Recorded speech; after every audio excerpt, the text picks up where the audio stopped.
आज जो हम यहाँ पे कुल जमाती मतलब सारी जमातें मिलकर कलेक्टिवली जमा हुए हैं और बहुत बड़ा प्रोटेस्ट हमने किया है, उसके पीछे 3-4 एजेंडे हैं।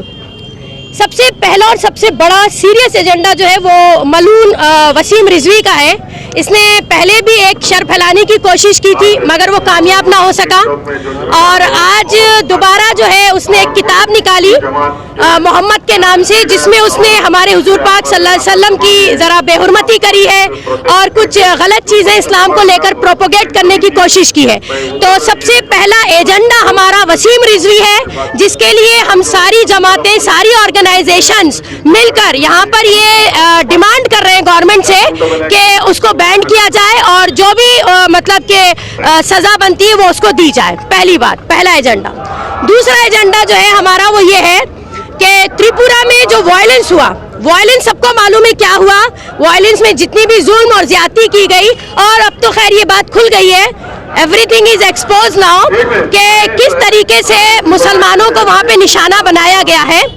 तो हमारी दूसरी डिमांड गवर्नमेंट से ये है कि यूएपीए का जो गलत इस्तेमाल हो रहा है, जो एक लीगल कानून बनाया गया है जिसे लीगल तरीके से एग्जीक्यूट होना चाहिए, उसका इल्लीगल और मिसयूज हो रहा है। कई ऐसे लोग हैं, कई ऐसे जर्नलिस्ट हैं और कई ऐसे हमारी एसडीपीआई पार्टी के ऐसे लोग हैं जो ग्राउंड लेवल पर रिपोर्टिंग करने पहुंचे थे और उनके ऊपर यूएपीए का एक जैसे कहते हैं कि इल्जाम लगाकर उनको बिहाइंड द बार्स डाल दिया गया है। तो दूसरा एजेंडा त्रिपुरा का वायलेंस, और दूसरी डिमांड के जितने भी लोगों को बगैर किसी वजह से और गलत इल्जाम में अंदर डाला गया है उनकी फौरन रिहाई हो जाए।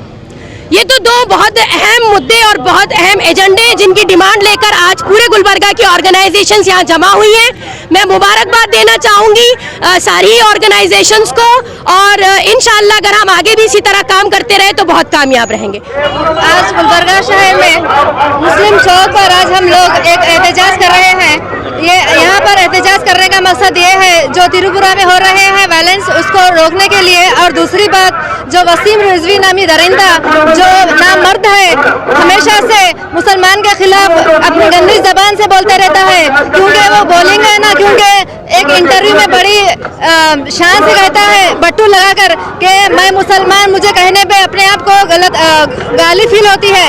तो पहले तो मैं मुस्लिम के घर में अपनी परवरिश हुई है, मुस्लिम के घर में तो बड़ा हुआ है, तो आज तक मुस्लिम के घर में तेरे को प्रॉब्लम हो रही है अपने आप को मुसलमान कहने है, और तू ऐसा है जो हमारे मुसलमान के दुश्मन है, उसका गुलाम है, उसका दल्ला है, उसके तलवे चाटने वाला है। तो मैं हुकूमत हिंद से गुजारिश करती हूँ कि जो वसीम रिजवी जो नए मंसूबे लाता है, कभी कुरान के इसमें गुस्ताखी करता है, कभी हुजूर की गुस्ताखी करता है, कभी फिल्म बनाता है, तो कभी हुजूर के नाम पे हुजूर के खिलाफ बुक्स बनाता है। तो ऐसे चीज़ों को रोकना बहुत ज़रूरी है। अगर जब तक इसको नहीं रोका जाए हम एहतजाज करते रहेंगे। और त्रिपुरा के जो वायलेंस हो रहा है, वो वायलेंस के लिए फर्स्ट ऑफ ऑल जो भी उसके अंदर इंगेज है उनको अरेस्ट करना चाहिए और उनको पनिशमेंट देनी चाहिए। और त्रिपुरा में जो भी वायलेंस होने के बाद जो भी यूएपीए एक्ट अननेसेसरी लगा रहे हैं उसको रोकना चाहिए। अभी देखिए कंगना रनौत जो एक देशद्रोही की बात करती है, बोलती है 2014 के बाद हमारा हिंदुस्तान आज़ाद हुआ है, तो उसके ऊपर क्यों नहीं कहा जाता है? क्योंकि वो बेवड़ी है, उसको कुछ भी नहीं मालूम है। तो वैसे लोगों के ऊपर भी आप एक्शन लेना चाहिए। जब हम हमारे इंसाफ के लिए, हमारे मुसलमान के लिए हम आवाज़ उठाते हैं तो हमें यूएपीए एक्ट का एक्ट लगाते हैं। इसका बहुत बड़ा मिसयूज़ हो रहा है हमारे हिंदुस्तान में। तो मैं लास्ट में हुकूमत हिंद से अदबन गुजारिश करती हूँ कि आप जल्द से जल्द इन पर एक्शन लें।